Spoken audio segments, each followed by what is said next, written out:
although I was working for a long time as a case officer in the migration refugee field, I did not realize that I was a cultural expert until Livia invited me to the last conference 2 years ago. Livia named what was diverse and unseen and made it connective and cohesive as well. And now we have cultural expertise and we can further elaborate on it. The work that I have attended today is great and it is perfectly communicated by the presenters. And thank you all for this. I would start on the concept of perception. I have taken some notes, so I will consult my PC. So I will focus on the concept of perception, the perception of usefulness, and this concept is a great one. Let's think that for core and well-known issues like corruption, for example, we also use the concept of perception to assess it. We understand corruption and we assess corruption through the Transparency International Corruption Perception Index, for example, as we rarely have other indicators. Of course, there are differences between the European countries. So I found the question about the usefulness of cultural expertise very important, as it may be linked to the rest of the data. I mean, it is worth to find out if there are strong links between the findings derived from this question with the implication of cultural expertise in one country. For example, in Austria, in France, etc., and especially the kind of implementation of cultural expertise, in which size and by whom. For example, what are the similarities, if there are any, between France and Greece? France is ranked first at these questions. If I remember well, the usefulness of cultural expertise is perceived very high in France and also in Greece. But the field where cultural expertise operates in these different countries is different also. On the other hand, we have Austria, Germany, Belgium, and Netherlands, that more or less have a low perception compared to usefulness. And Finland, Sweden, and Denmark with, of course, differentiations. So, some questions are arised. For example, if the lack of implementation of cultural expertise in one country reflects the low perception of usefulness of cultural expertise, or vice versa, or if these issues are not connected at all. Accordingly, concerning that courts are one of the main fields of cultural expertise, special and target training is needed for professions of this kind. Coming now to the comparison area, which is so difficult and the information is very, very big, comparison between countries reveals substantial differences concerning the many areas where cultural expertise is used, but these differences unveil also the diverse environment of cultural expertise. On the other hand, it reveals what is common in all fields, and that's important because it reveals again the spectrum of the potentiality of cultural expertise throughout Europe, and I think that this data, which reveals the potentiality of cultural expertise should not go unnoticed. Comparing countries and above all the main sites and potential models of cultural expertise, good practices and policy proposals also could be derived that will contribute to the further use and impact of cultural expertise. Coming now to the impact and dissemination, accessibility and sustainability could be the keywords for the whole advancement of the EuroExpert project. Accessibility through the website, for example, sustainability through the communication with the stakeholders. Language and therefore translation is a very important step for the data to be accessible. Of course, English is the contemporary lingua franca, but some of the results, as well as the general outline of the cultural expertise project, could be translated into the country languages and disseminated to relevant bodies, national or private. For example, a leaflet in Greek, if we are talking about Greece, that will accompany the project could be a good start for the dissemination of it.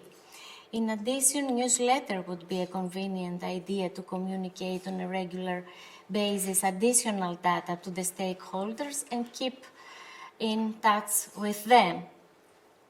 Also, as I go through the website, and I'm talking about these issues because they are more practical, but anyway, I think that they have their own importance. Infographic and animated videos could make sense and attract the attention of the stakeholders.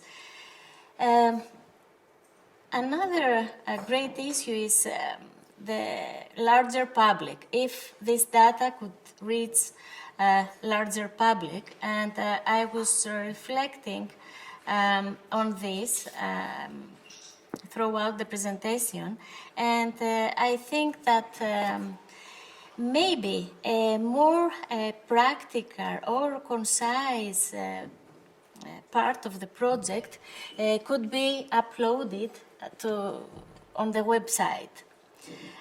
Because larger public need targeted attention and approach for the better dissemination of the data. Let me mention something that is a new initiative in Greece and has to do with cultural expertise outside the courts, out of court sites, because as we have seen, courts, judges, prosecutors are the main field where cultural expertise is operating, and I would like to mention this one, which has to do with the migrant-refugee integration, because I think that cultural expertise should be operate in integration as well. The program is called the Mentors Program and is a flagship, as I told, initiative of the Special Secretariat for the Protection of Unaccompanied Minors from the Ministry of Migration, and aims to give opportunities to young people who have entered our country, but also to become role models for other peers who are looking for their way to integration. Mentors acting as role models, providing individualized guidance to unaccompanied children at every step of their journey in Greece on issues such as reception, housing, education, smooth transition to adulthood, and integration into labor market. This innovative action is accompanied by 4 former unaccompanied minors, that is, the mentors are former unaccompanied minors who reside in Greece and have succeeded, let's say, to integrate. So today they want to transfer their experience to improve the lives of other children. Mentorship, in this case, under the prism of cultural expertise, acquires both internal and external dimensions. It works both ways from the part of the mentor, who has to communicate with the refugees, and additionally, the mentor should provide expertise for the host country. Mentors are carriers of a twofold expertise, one of their country of origin and one of host country. The sad thing is that the first three mentors that have been appointed are men.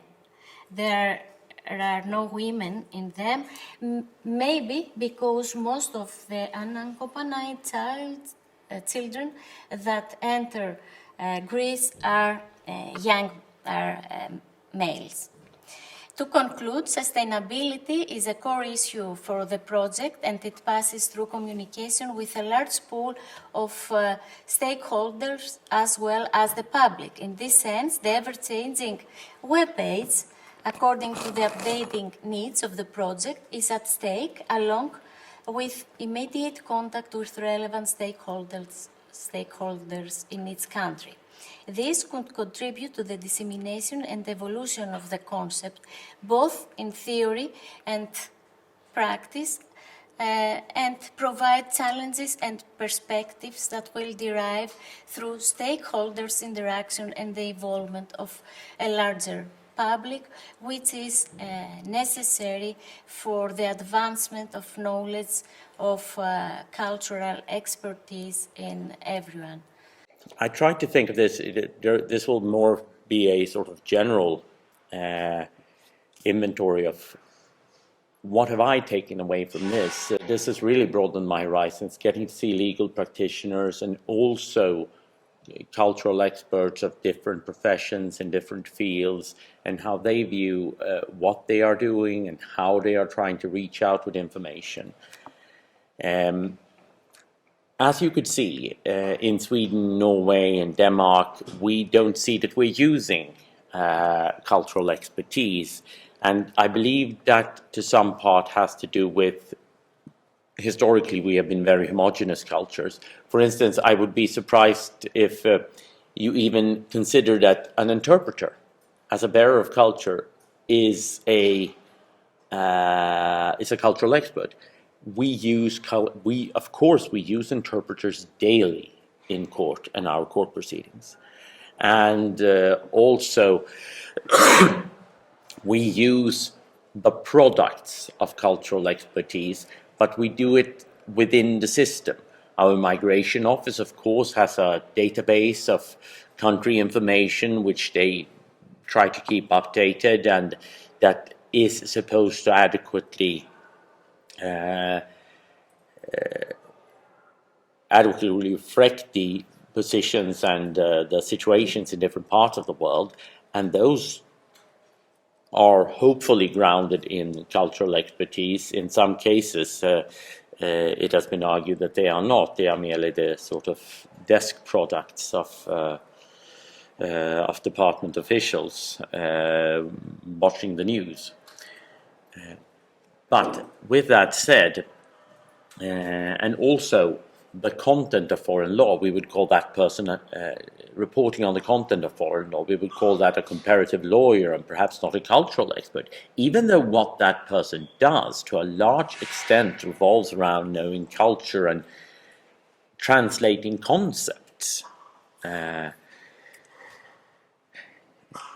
Also, we tend to see the parties bringing evidence in adversarial proceedings as, well, whatever you say, it's going to benefit, if party A brings forth evidence, it's going to benefit party A. And to have the cultural expertise then come at you from a neutral standpoint, which I think is one of the high-level aspirations of this project, along with the professionalization, the search for a code of ethics and a register of where you can find it and how to behave. In order to further disseminate this, for instance, among Sweden and the Nordics, I would point to you're already using it, but it is in an unconsidered manner. And the more you're aware of what you're doing, the better. I think that this project has, at least for me, led to many realizations and perhaps mostly perspectives. As a practitioner, that's what I need in order to turn out good work at the end of the day. I need to have perspectives. I need to know who might know something about this, what are the different perspectives being brought in, coming into my courtroom. That's about it. Thank you.